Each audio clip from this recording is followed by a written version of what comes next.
Digital addiction സമയം പാഴാക്കുകയും മനുഷ്യ മനസ്സുകളെ തിന്മകളിലേക്ക് തളച്ചിടുകയും ചെയ്യുന്ന ലഹരിയാണെന്ന സന്ദേശം നൽകി കൊല്ലം സിറ്റി പോലീസ് വി പാർക്കിൽ സംഘടിപ്പിച്ച ചിൽഡ്രൻസ് ബിനാലെ വേദി നൂറുകണക്കിന് കുട്ടികൾക്ക് ഉപകരിച്ചു. ഉറക്കത്തിൽ നിന്ന് ഞെട്ടി ഉണരുന്നവർ ആദ്യം കയ്യിലെടുക്കുന്നത് ഫോണാണെന്ന് മന്ത്രി KN ബാലഗോപാലും പറഞ്ഞു. അത് എത്ര ശരിയാണല്ലേ? നമ്മളൊക്കെ ഉറക്കമുണരുന്ന സമയത്ത് ആദ്യം കൈകളിലെടുക്കുന്നത് ഫോണാണ്. പണ്ടൊക്കെ എന്ന് പറയുമ്പോൾ അതായിരുന്നില്ല. പണ്ട് ഒരു കോഫിയൊക്കെ കുടിച്ച് അങ്ങനെ ഇരുന്ന് പത്രമൊക്കെ വായിച്ച് അങ്ങനെയൊക്കെ ആയിരുന്നു. പക്ഷേ ഇപ്പോൾ ഈ ജൻസി കാലഘട്ടം കുട്ടികളടക്കം എടുക്കുന്നത് എങ്ങനെയാണ്? ഫോൺ എടുത്ത് നോക്കുന്നു, വാട്സപ്പ് എടുക്കുന്നു, മറ്റ് റീൽസൊക്കെ കാണുന്നു. അത്തരത്തിൽ എത്ര നേരമാണ് ഇവർക്ക് ചിലവാകുന്നത് ഈ ഒരു ഫോൺ കാരണം എന്നുള്ളതാണ്. എന്തായാലും അതൊരു ലഹരിയാണ്, ഒരു അഡിക്ഷനാണ്. അതിൽ നിന്നൊക്കെ പിന്നോട്ട് പോകണം എന്നൊരു കാര്യമാണ് നമുക്ക് ഈ ഒരു ബിനാലെ വേദി പറഞ്ഞ് മനസ്സിലാക്കി തരുന്നത്. എന്തൊക്കെയാണെന്ന് കാണാം.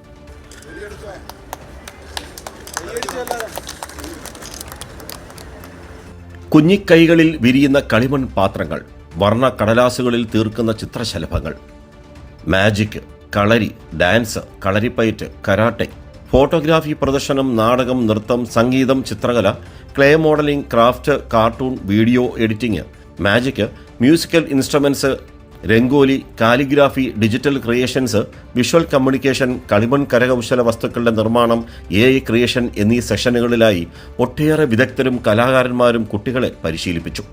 കുട്ടികൾക്കായി തുറന്നു നൽകിയത് വൈവിധ്യങ്ങളായ വേദികൾ. ഇവർക്ക് ഈ ഡി അഡിക്ഷൻ എന്ന് പറയുമ്പം അവർക്ക് ആവശ്യത്തിന് ഡിജിറ്റൽ മീഡിയാസ് നോക്കണം. പക്ഷേ അവർക്ക് സ്വന്തമായി ചെയ്യാൻ പറ്റുന്ന സ്പോർട്സും ആർട്സും കൾച്ചറും ഒക്കെ ഉപയോഗിക്കാൻ പറ്റും. അതിന് വലിയ മാതൃകയാണ്. വളരെ അഭിനന്ദനം അർഹിക്കുന്നു.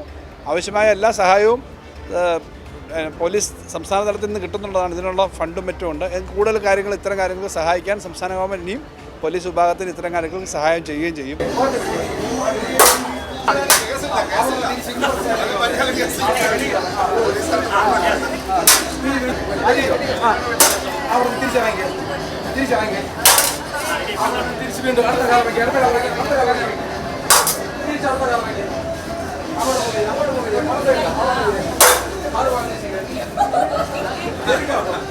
കളരിപ്പയറ്റ് സംഘത്തോടൊപ്പം വാൾപ്പയറ്റിൽ ഒരു ശ്രമം നടത്തിയ സിനിമാ താരം എസ്തർ അനിലിന്റെ വാക്കുകൾ ചിൽഡ്രൻസ് ബിനാലെയുടെ പ്രാധാന്യം ചൂണ്ടിക്കാണിക്കുന്നതായി. വളരെ നല്ലൊരു എക്സ്പീരിയൻസ്. എനിക്ക് ഫസ്റ്റ് ടൈമാണ് ഇങ്ങനെ ഒരു പരിപാടിയിൽ ഭാഗമാവാൻ. കിരൺ മാഡം വിളിച്ചപ്പം ഐ വാസ് റിയലി എക്സൈറ്റഡ് വരാനും കാണാനും ഒക്കെ. ഒരുപാട് കുട്ടികളെ കാണാൻ പറ്റി. ഇങ്ങനെയുള്ള പരിപാടികൾ ഇടയ്ക്കിടയ്ക്ക് നടത്തുകയാണെങ്കിൽ കുട്ടികൾക്ക് വളരെ യൂസ്ഫുൾ ആയിരിക്കും. എനിക്ക് കുറച്ച് പേടിയായി. പക്ഷേ ഒരു പുതിയ സ്കിൽ, ഇത് സിനിമയിലൊക്കെ കണ്ടിട്ടല്ലേ ഉള്ളൂ. ഞാൻ ആദ്യമായിട്ട് അത് ട്രൈ ചെയ്യുന്നത്. മത്സരബുദ്ധിയില്ലാതെ വിവിധ കലകളെ അനുഭവിച്ചറിയാനും ആസ്വദിക്കാനും കഴിഞ്ഞു. പ്രോജക്റ്റ് ഹോപ്പ്, DDAD എന്നിവയുടെ സഹകരണത്തോടെയായിരുന്നു ബിനാലെ. ഇത് ഇനി എല്ലാ വർഷവും നമുക്ക് ചെയ്യാൻ പറ്റണം എന്ന് തരത്തിലുള്ള സഹായം നമുക്ക് കിട്ടുമെന്ന് പ്രതീക്ഷിക്കുന്നു.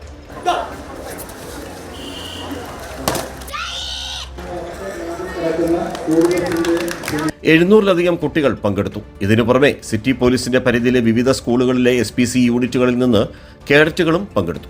മറ്റ് ലഹരികളിൽ നിന്ന് കുട്ടികളുടെ ശ്രദ്ധ തിരിച്ച് കുഞ്ഞുങ്ങളെ അവർക്കിഷ്ടമുള്ള മേഖലകൾ തിരഞ്ഞെടുക്കുവാൻ ബിനാലെ പ്രാപ്തമാക്കി. നൌഷാദ് MLA, നടൻ രാജേഷ് ശർമ്മ തുടങ്ങിയവർ പങ്കെടുത്തു. രാജ്കുമാർ, കൈരളി ന്യൂസ്, കൊല്ലം.